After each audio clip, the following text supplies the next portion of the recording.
Welcome to Big Lesson 100 for the 6th grade. We'll probably break this lesson into a couple chunks as we look at algebraic addition of integers. First of all, we get into this idea of integers. Integers are basically it's all numbers, positive and negative. And so when you think about integers, it's really just thinking about positive and negative numbers.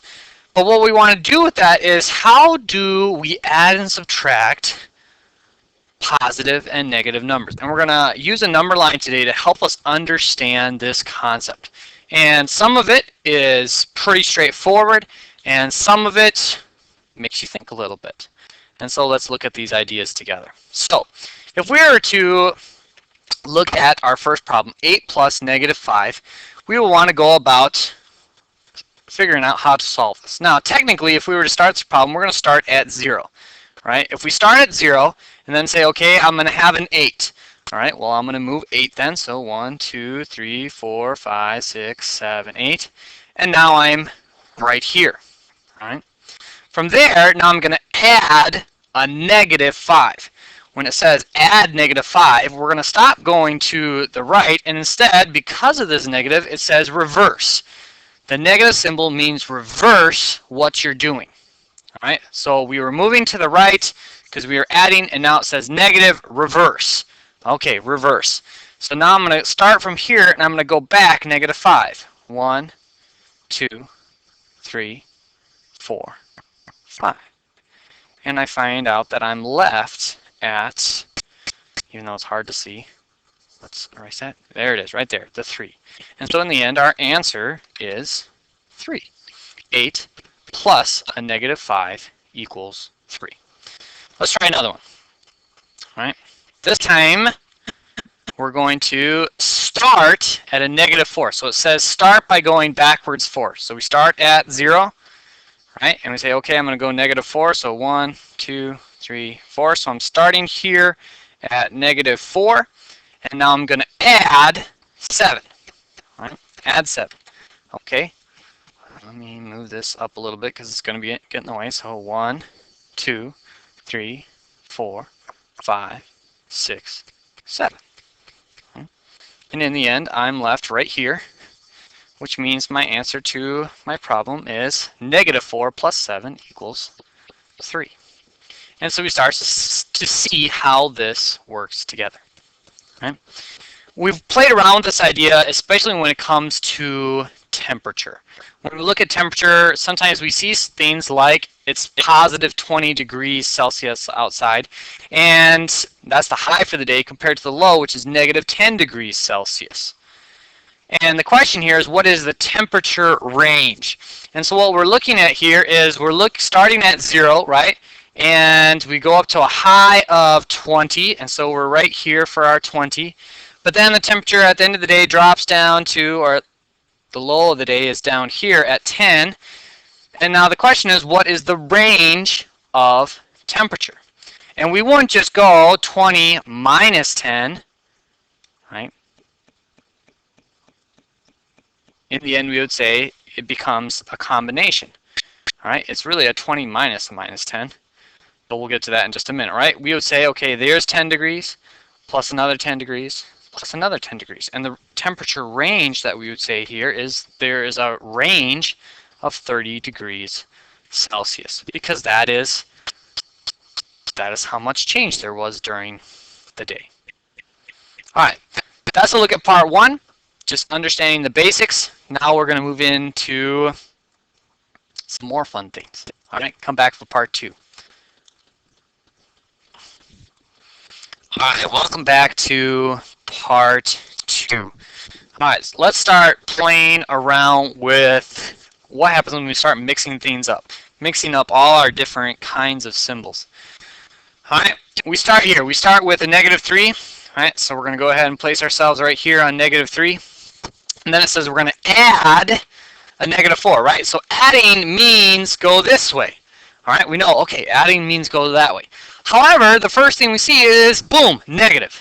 And negative means, right, negative means switch it up, go the other direction. So even though the addition says go this way, now that we have a negative, we're going to take a flip turn real fast, and we're going to go the other directions. So instead of going to the right, right? Because we have this negative sign right here, we're going to go to the left, right? So we're going to go 1, 2, 3, 4. And so a negative 3 plus a negative 4, sorry, negative 3 plus a negative 4 is going to get us to a negative 7, right? So we see that idea. Let's try another one, okay? This time it says negative 10 minus a minus 3. Oh my.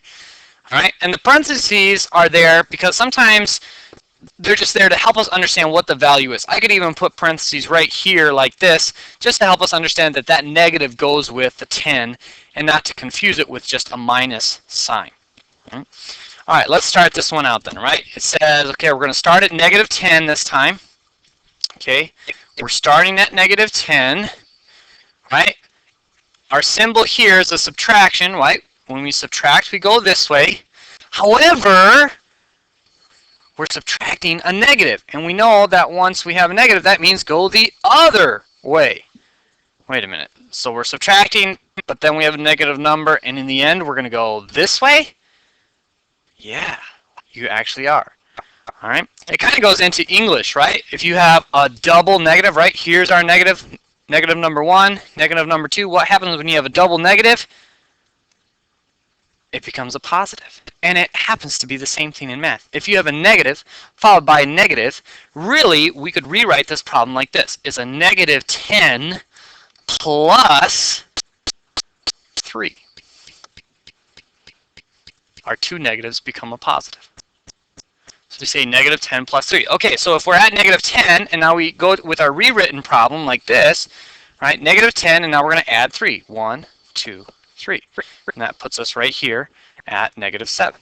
And so negative 10 minus a minus 3 equals negative 7. And so we have that idea.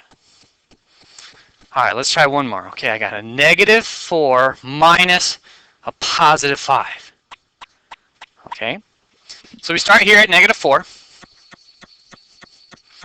It tells us to subtract, so we're going that way, and we're subtracting 5. Right?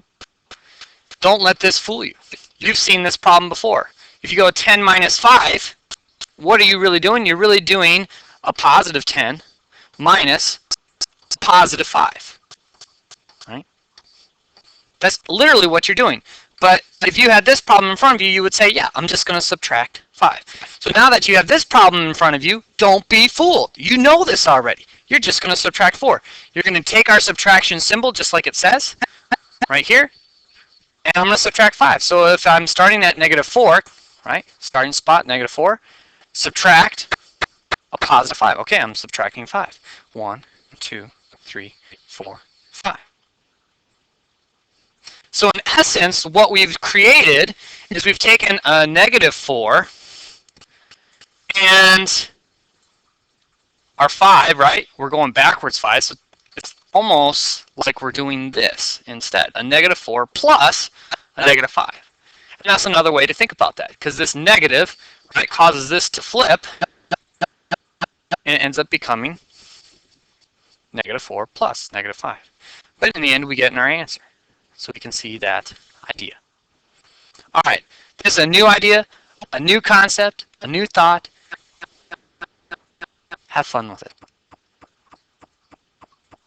Don't be afraid to draw number lines to help you get started with this process. This is lesson 100.